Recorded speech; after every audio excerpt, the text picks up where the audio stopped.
ये दिनेश बाबू जी। हेलो, मेरी आवाज आ रही? जी सर, बिल्कुल। अच्छा, जय भीम, नमो बुद्धाय। हमारे राष्ट्रीय बौद्ध महासभा के अध्यक्ष माननीय श्री धर्मपाल भारती जी और आज के मुख्य अतिथि और अन्य साथी जो आज हमारे इस कार्यक्रम में जुड़े हुए हैं, सभी को जय भीम, नमो बुद्धाय। आज के इस कार्यक्रम को जो विषय है, उस विषय बहुत ही प्रभावशील विषय है, नियंत्रणकारी प्रभाव, राजनेताओं को नैतिक बनाना जरूरी। ये जो विषय है, नियंत्रणकारी प्रभाव और राजनेताओं को नैतिक बनाना जरूरी है,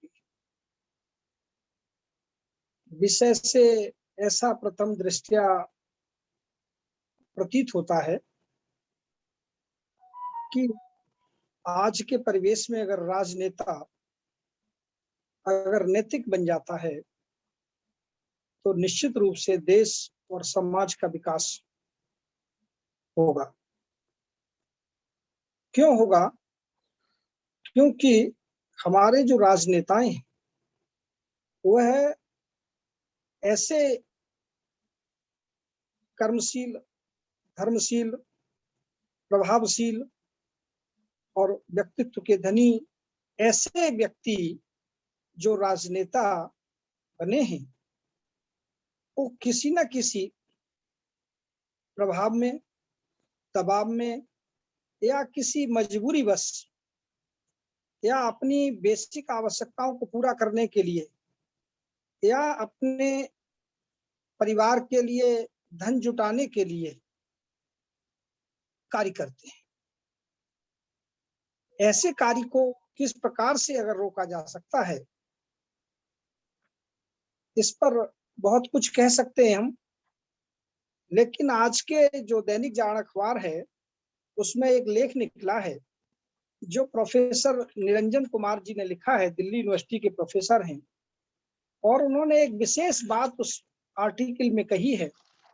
सिर्फ उस बात को प्रकाश डालना चाहता हूं कि कुछ नेता सिर्फ जाति के आधार पर, झांसी से बोल रहे, झांसी से, कुछ नेता सिर्फ अपनी जाति के राजनीति करते हैं।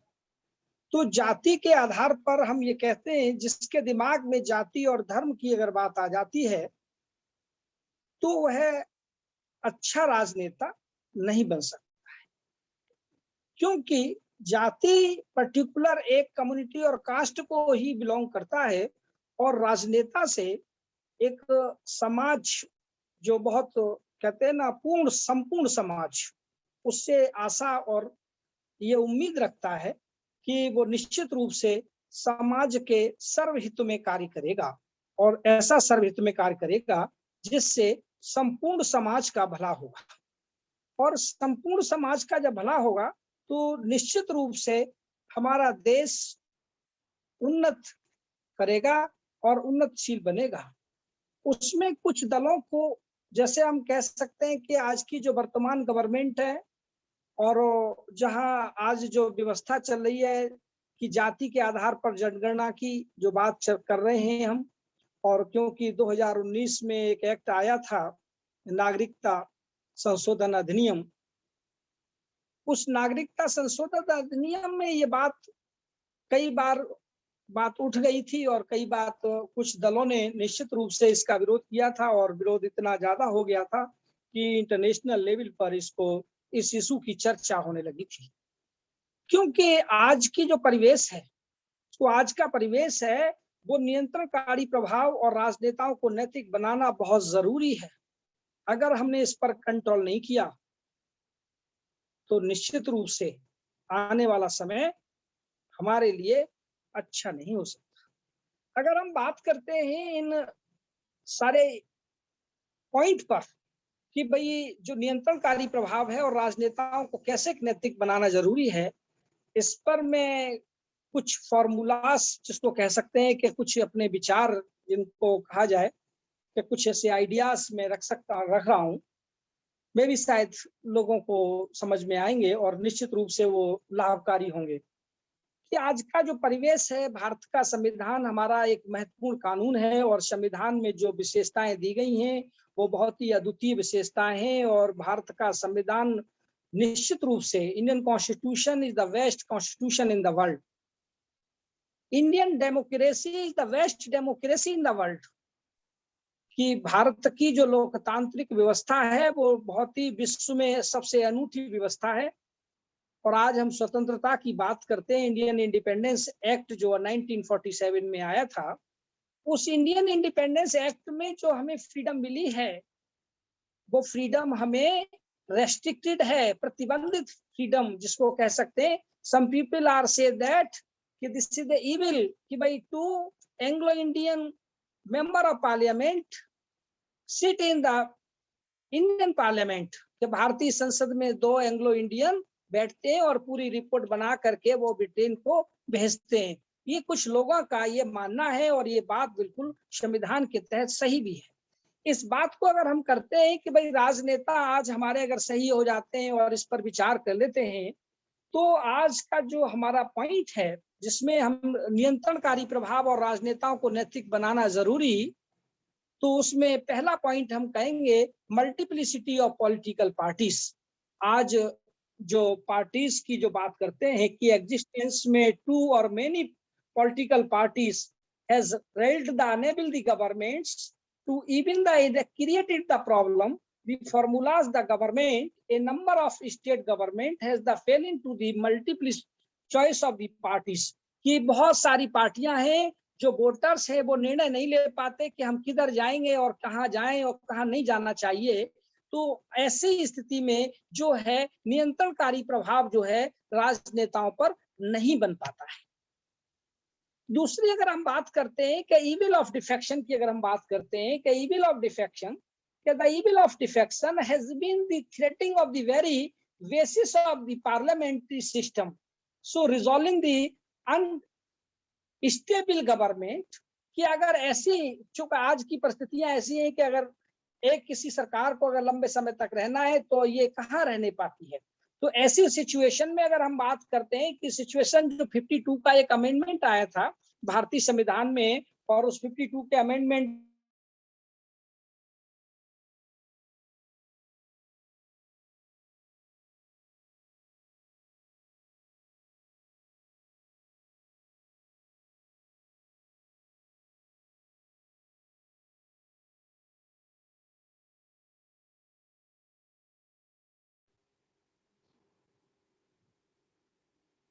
पॉइंट्स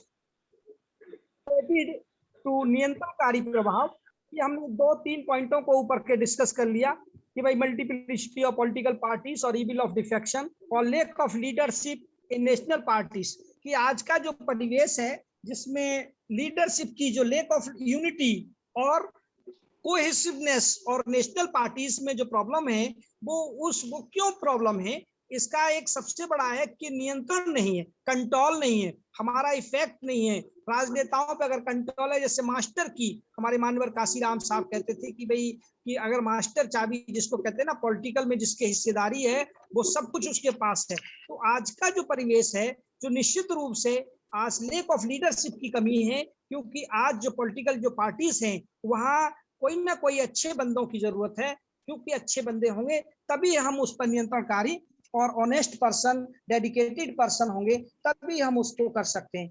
हम दूसरी बात कर रहे थे इलिटरेसी ऑफ वोटर्स की। जो इलिटरेसी ऑफ वोटर्स की हम बात करते हैं वो ये नेशनल इशू है और स्टेट और लोकल इशू भी हम इसको कह सकते हैं, क्योंकि ये जो वेस्ट मेजोरिटी की अगर हम बात करते हैं और इसमें बहुत इलिटरेसी ऑफ वोटर्स की बात करते हैं, क्योंकि वोटर्स है तो हमारा बिल्कुल इनोसेंट जिसको कहा जाए, उसको आइडिया नहीं होता और वो अपनी अज्ञानता के कारण जो है अपने वोट की कीमत को नहीं पहचान पाता और वो अच्छे नियंत्रणकारी अच्छे नेताओं को नहीं चुन पाता है और कंट्रोल उससे कम हो जाता है। क्योंकि आज की जो सिचुएशन बनी हुई है, क्योंकि हमारा जो वोटर है वो कहते हैं कि बिक जाता है, वो उसका जो है ना वो अपने सिस्टम में नहीं जुड़ पाता और वोट की जाता है। इसलिए कंट्रोल की जो कमी है, राजनेताओं को नैतिक बनाना तभी बना सकते हैं जब हम यूनाइटेड हो जाएं और जब अपने वोट को सही दिशा में अगर हम ले जा करके उसका यूज कर सकते हैं, तभी हम इस निश्चित रूप से नियंत्रणकारी बहुत जरूरी बना सकते हैं। इसके अलावा अगर हम बात करते हैं ग्रोथ ऑफ रीजनल पार्टीज की, क्योंकि आज का जो हमारा, क्योंकि ये हमारा लोकतांत्रिक कंट्री है और इसमें जो ग्रोथ ऑफ रीजनल पार्टी, बहुत सारी इतनी रीजनल पार्टीज हो जाती है कि जो वोटर्स है वो भ्रमित हो जाता है, और ऐसा भ्रमित हो जाता है कि वो डिसाइड नहीं कर पाता कि हमारा अच्छा नेता कौन सा है। वो जाति के आधार पर टिकट दे दिया, उन्होंने कहा भाई ब्राह्मण को, तो ब्राह्मण उधर चले गए, जाटव को टिकट दे दिया, जाटव उधर चले गए, किसी और दूसरी कास्ट के व्यक्ति को टिकट मिल गया तो वो उधर चला गया। तो means the growth of the regional party, और रीजनल पार्टीज को बिलोंग करते हैं, पर्टिकुलर पार्टी को उन्होंने कहा कि भाई ये अपनी छोटी पार्टी है, इसको फोकस कर दो, तो उसमें ऐसा नियंत्रण नहीं हो पाता है जिससे एक प्रभावशाली बना रहे। इसके अलावा हम लास्ट सेंटेंस अगर कहेंगे, लास्ट पॉइंट जिसको कहा जा सकते हैं, क्रिमिनलाइजेशन ऑफ पॉलिटिकल पार्टीज। आज का जो परिवेश है जिसमें कि भाई जो जितने भी राजनेता हैं और उन पर जितने भी केस चल रहे हैं, चाहे वो किसी भी पार्टी का क्यों ना हो, ऐसे व्यक्तियों को टिकट नहीं मिलना चाहिए, तो उन पर जो है जनता का कंट्रोल नहीं होता है। जो लोग क्रिमिनल होते हैं वो किसी के नहीं हो सकते, ना अपने हो सकते, ना अपने परिवार के हो सकते, और वो समाज के तो कभी हो ही नहीं सकते। ऐसे लोगों पर निश्चित रूप से नियंत्रण होना चाहिए, और ऐसे लोगों को जब जनता विरोध करेगी कि टिकट नहीं देना चाहिए, चाहे वो कोई भी पार्टी हो। सुप्रीम कोर्ट ने अभी रिसेंट में एक जजमेंट में ये बात कही है, निश्चित रूप से सरकार को डायरेक्शन दिया है कि कोई भी पार्टी जो है किसी criminal political party criminal person को नहीं देगा। तो मैं इन्हीं बिंदुओं पर एक प्रकाश डालना चाहता हूं, और मैं ये कहना चाहता हूं कि निश्चित रूप से समाज और हमारा जो देश है और हमारे जो लोग हैं, तो नियंत्रणकारी प्रभाव अगर रखना चाहते हैं राजनेताओं पे, तो उनको बहुत ही जरूरी है नैतिक बनाना। बहुत ही सुंदर और अच्छा टॉपिक रखा है हमारे राष्ट्रीय अध्यक्ष साहब ने, मैं उनको बहुत बहुत धन्यवाद देना चाहता हूं। और किसी का कोई प्रश्न है अगर इससे रिलेटेड, तो मैं उसका जवाब भी दे सकता हूं। बहुत बहुत धन्यवाद माननीय आज सभा के अध्यक्ष जी। आपके द्वारा जो विषयवत संबोधन रखा गया है वह हम सभी के लिए ज्ञानवर्धन रहा है, और हम आशा करते हैं कि आप ऐसे ही हमारे बीच में जुड़ते रहें और हमें संबोधन करें और हमें नई नई जानकारियों से अवगत कराएं। एक बार बहुत बहुत धन्यवाद माननीय डॉक्टर दिनेश बाबू जी। अब जैसे मैं एक माननीय काशीराम साहब की एक बात कहना चाहता हूँ, क्योंकि वह विषय, आज का जो विषय है राजनेताओं को लेकर नैतिक बनाना, उसमें माननीय काशीराम साहब ने कहा है कि किसी भी मूवमेंट को या किसी संस्था को या राजनीतिक पार्टी को अगर चलाना है तो हमें दो बातों का पता होना बहुत जरूरी है। एक बात कि मूवमेंट को चलाना कैसे है, नंबर एक, मूवमेंट को चलाना कैसे है, और नंबर दो कि मूवमेंट को चलाना कैसे नहीं है। अगर हम इस दोनों के बारे में विधिवत अगर पता होगी तो हम सही नैतिक राजनेता पैदा करेंगे। क्योंकि आज के जितने भी राजनीतिक पार्टियों में जो अनैतिक हो रहा है, जैसा आपने अभी साहब ने बताया कि बहुत सारे लोगों पे, बहुत राजनेताओं पे लगभग बहुत ज़्यादा केस हैं, और ये भारतीय राजनीति के लिए ठीक नहीं है। तो क्योंकि साहब ने एक बात और कही, सामाजिक प्रक्रिया में काम करेंगे या काम करते रहेंगे सामाजिक प्रक्रिया में, तो राजनीतिक परिवर्तन 100% आएगा। क्योंकि हमारे समाज में या हमारे बहुजन समाज में ज्यादातर जो काम करती हैं वो राजनीतिक पार्टियां ही काम करती आई हैं। इसलिए उनको एक बार चुनने के बाद अगर वो अपने लक्ष्य पर पहुंच जाती हैं तो फिर वो मूवमेंट और समाज को थोड़ा सा दरकिनार कर देती है। तो ज़्यादातर सामाजिक अगर प्रक्रिया में सामाजिक मूवमेंट अगर ज़्यादा अपनी भागीदारी निभाएंगे तो 100% हम इस लक्ष्य को हासिल करेंगे। अब मैं हमारे राष्ट्रीय कार्यवाहक अध्यक्ष जी से मैं अनुरोध करता हूं कि सर, शायद विक्रम साहब जुड़े हैं जी, अभी, शायद विक्रम साहब जुड़े हैं अभी, यदि माननीय विक्रम साहब अगर जुड़े हैं मुख्य अतिथि आज इस वेबिनार के माननीय विक्रम सिंह जी, प्रभारी हिमाचल प्रदेश। आप सर जुड़े हैं तो आप अपनी बात रखें, माइक अनम्यूट करें। अगर आप किसी दूसरे हैंडसेट से जुड़े हैं तो सर आप अपना हैंड रेज करें। माननीय विक्रम साहब।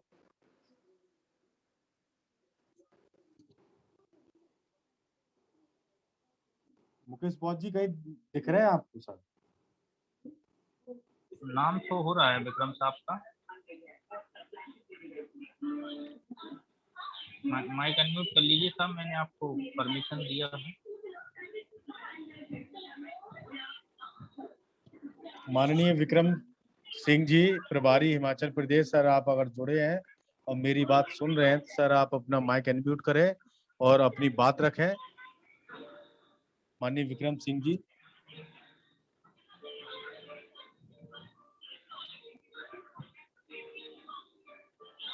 शायद वो अनम्यूट नहीं कर पा रहे हैं।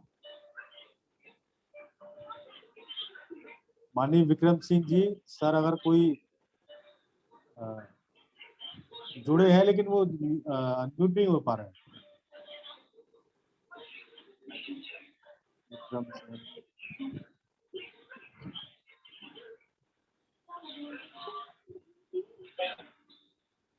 माइक अनम्यूट कीजिए सर, विक्रम सर। स्क्रीन पर अनम्यूट ऑप्शन आ रहा होगा, आप उसको क्लिक कीजिए। सर स्क्रीन पे म्यूट होता है, उसके बाद में स्टॉप वीडियो लिखा होता है। आप म्यूट वाले ऑप्शन पे अपना उंगली प्रेस करें। शायद नहीं हो पा रहा, हो सकता है नेट की भी दिक्कत हो सकती है। ठीक है, कोई बात नहीं। मैं अब हमारे राष्ट्रीय कार्यवाहक अध्यक्ष जी से अनुरोध करता हूं कि सर वो आए और वो आज इस